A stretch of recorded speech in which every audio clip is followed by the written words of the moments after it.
8,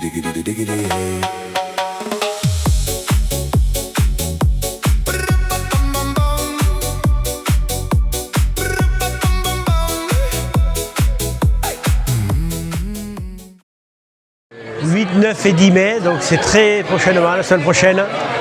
Combien de temps vous mettez pour préparer un festival comme ça?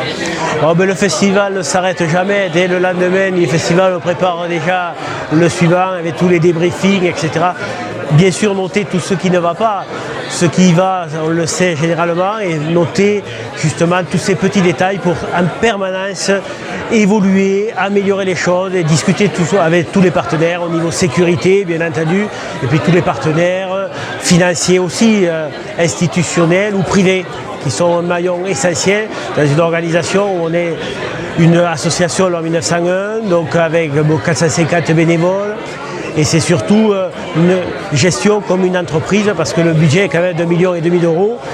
Et donc c'est des gros risques avec des normes toujours plus contraignantes. Combien de bandas cette année?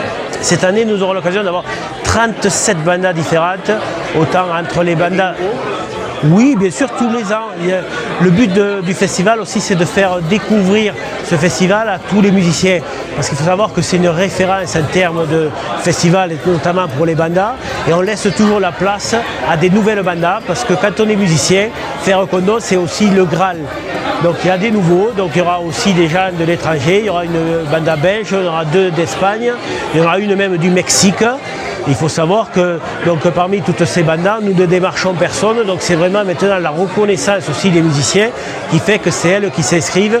Et nous avions plus de 60 demandes pour ce festival et donc nous sommes obligés de faire même des tirages au sort pour sélectionner les bandas sur plusieurs critères, bien sûr, de géographie, mais aussi de palmarès et de nouveau. Voilà, il y a plein de critères et puis on fait des tas et puis après forcément on est obligé de trancher et c'est toujours un crève-cœur parce que s'il y avait que nous, on prendrait tout le monde, mais ce n'est absolument pas possible par mesure de temps aussi. Quand on a 15 bandas le dimanche après-midi, elles commencent à 14h et finissent à 17h30.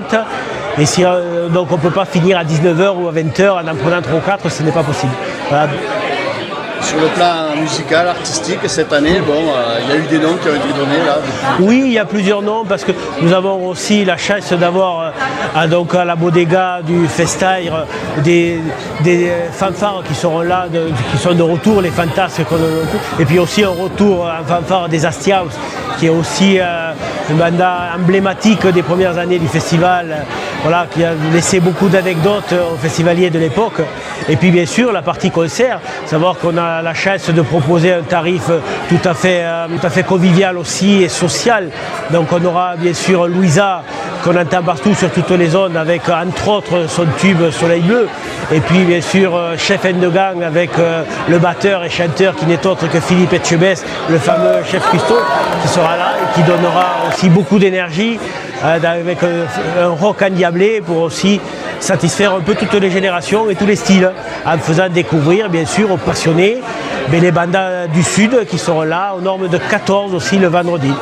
On peut encore réserver des places? Bien sûr, la billetterie est en ligne du coup sur le site du festival par l'intermédiaire de Festic et après c'est disponible aussi dans les offices du tourisme du Condemois et aussi de la Lomagne, dans les Tours, Florence, donc on peut aussi acheter des places à ces endroits-là.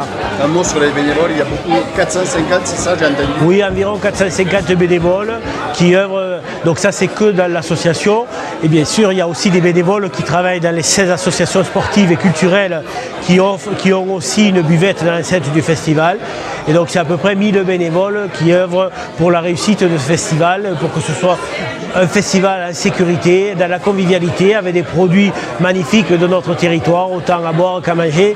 Nous avons énormément de producteurs qui proposent de très bons produits, que ce soit le canard, du porc, du bœuf, etc. Mais aussi de très bons vins à déguster, que ce soit les vins Plémont, la cave de Condom, mais aussi le flot de Gascogne, l'Armagnac. Nous avons beaucoup de produits nobles dans le département qui font aussi la vitrine du département. Alors juste un mot, c'est la météo, je suppose qu'on la scrute depuis un moment déjà. Alors la météo, pour moi, je ne la regarde pas parce que c'est la seule chose qu'on ne peut pas maîtriser. Tu peux pas nous dire. Voilà, donc il y a toujours des anecdotes. S'il ne fait pas beau à Nérac, il fait beau à Conon, c'est ce week-end. Après, s'il fait beau à Conon, il ne fait pas beau à Vic. Bon, après, le festival se tiendra quelle que soit la météo, sauf vraiment si c'était épouvantable, de gros risques d'orage comme l'an dernier. Mais le festival, généralement, on a la chance d'avoir aussi cette musique qui fait, ou les anciens aussi qui veillent sur nous et qui font souvent partir les nuages.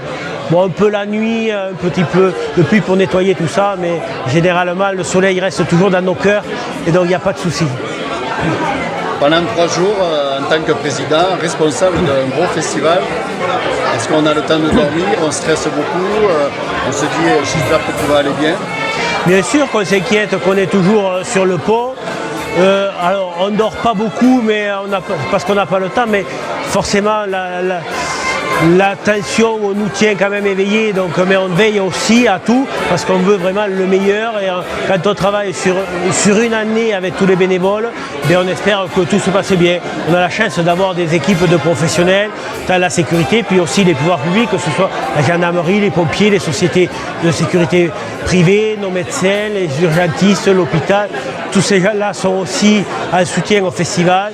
Donc c'est une grande famille aussi et donc on le vit aussi sereinement d'année en année.